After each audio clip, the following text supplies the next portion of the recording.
Shalom Aleichem. My name is Tony Pino, and today we're continuing in our series concerning the question, is it law and grace, or is it law versus grace?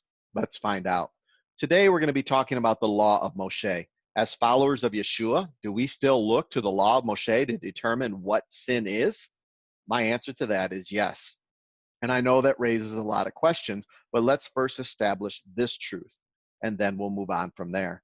Now, if you haven't seen part one, please see part one before going any further in this video.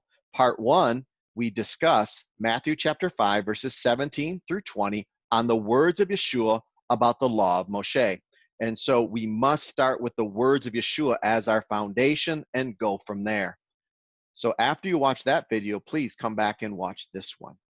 All right, let's go on now to Exodus, Shemot chapter 20, starting with verse 1.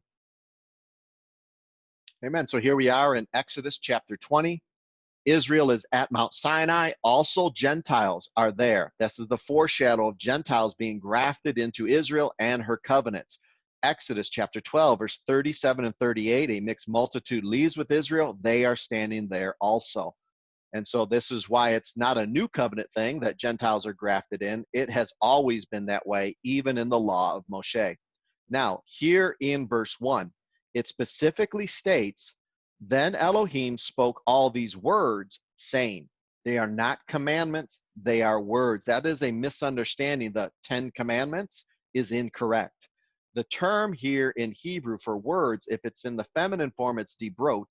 If it's in the masculine form, it's davarim. And so these are the words. This is what's going to be written on the two tablets, the words of Elohim. Okay, so verses 1 through 19 are about the words of Elohim. And that is what's going to be the foundation from which the covenant, and it is a marriage covenant with parties, two parties, each having their own responsibilities, and either one could break the covenant if they don't hold up their responsibilities. It is a conditional covenant. Very important that you understand that. Now, these words that are going to be given, right on the tablets, it's going to say to keep his commandments. Okay, so it's not something you can separate from the commandments. It's impossible. Christians try to do that. Oh, we don't need to keep the law of Moshe. We just need to keep the 10 commandments. Right written on there is that you will keep his commandments. And so if we were to look at verse 6, it says that Yahweh is showing loving kindness to thousands of generations of those who love me and keep my mitzvot, my commandments. Now, Yeshua is there giving the commandments, okay, with the Father. He is the groom. Israel is the bride, okay? I believe Yeshua is Yud-Heh-Vav-Heh in the flesh, amen? And so he existed before. He is there on Mount Sinai. If you read Acts chapter 7, verse 38, it says that the angel was there on Mount Sinai giving the words to Moshe. He was there. And that angel is Yahweh. It's the visible Yahweh. And so we're seeing here is when Yeshua says, if you love me, you will keep my commandments. He's directly coming back and linking that to Exodus chapter 20, verse 6. Amen. The words, and those who love me keep my commandments. Amen. That's a direct connection right there. And so, yes, Yeshua is saying we look to the law of Moshe to determine what sin is, and it has not changed. Okay. Now, in chapter 24 is the ratification of the covenant. And that is because after he gives the words of the covenant, which is going to be written on the tablets, he now gives the commandments, which is from chapter 21 to chapter 24. And then there's a ratification of the covenant that we see here in verse 7 of 24 in Exodus. He took the scroll of the covenant. See, he wrote them all down. He wrote all the commandments down, and they all confessed that they would obey it. He ratified it with blood and sealed it. This is just the way they do covenants back then. And then he's going to go back up to get the words of Yahweh written on the tablets. And that all will seal everything and make it one covenant. You cannot separate the two. Okay. And so they ratify it. He goes up. They break the covenant. Now what has to happen is they need an offering system. So what is added to this covenant is what's called the book of the Torah. You'll find that in Deuteronomy chapter 32, verse 26. And that brings it all together so that you have a offering system that is offered for the forgiveness of sin, okay? So that you can maintain the covenant. This is all part of the law of Moshe. And so when we get into the new covenant, what has changed? The only thing that it gets added in the new covenant is you get a better offering, a better blood offering. The blood of Yeshua is your payment for sin now. But everything that declares what sin is still is the same. Yeshua doesn't change anything.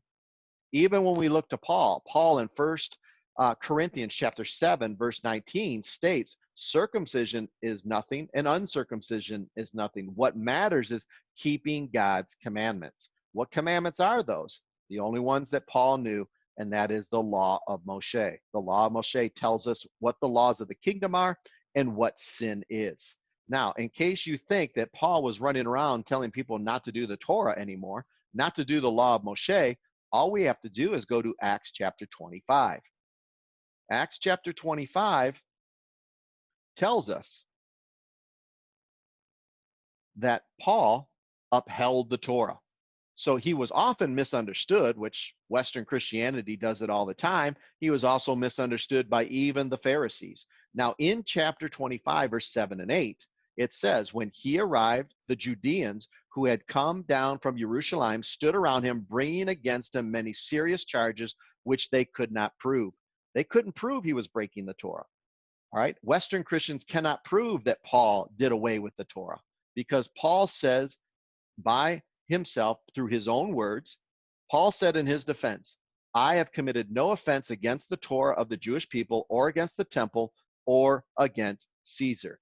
If Paul is telling people to no longer do the Torah any longer, he is lying here. He is directly lying, but he is not. Amen.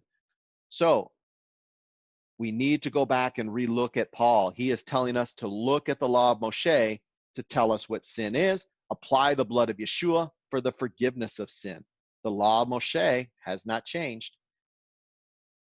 And finally, in Jeremiah chapter 31, verses 30 through 34, specifically here in 32, he says, but this is the covenant I will make with the house of Israel, not the church, not the Gentiles, the house of Israel. After those days, it is a declaration of Yahweh. I will put my Torah within them. Yes, I will write it on their heart. That is the law of Moshe being written on your heart so that you know what sin is. It is the laws of the kingdom. The new covenant is new because of the blood of Yeshua. That is the payment for our sin. Amen. And what declares what sin is still sin. So yes, now we need to talk about that. I do not know any Western Christian pastors that have walked through the entire Torah showing us the commandments and seeing whether or not they are too hard for us to do and how should they apply here today. That needs to be done because that's what Yeshua taught and lived. So yes, the law of Moshe is valid for all followers of Yeshua today. Amen. Next time together, we're going to take a closer look at 1 Corinthians chapter 7, verse 19, where Paul says we need to do the commandments of God. Amen. So until we meet again, everyone, shalom.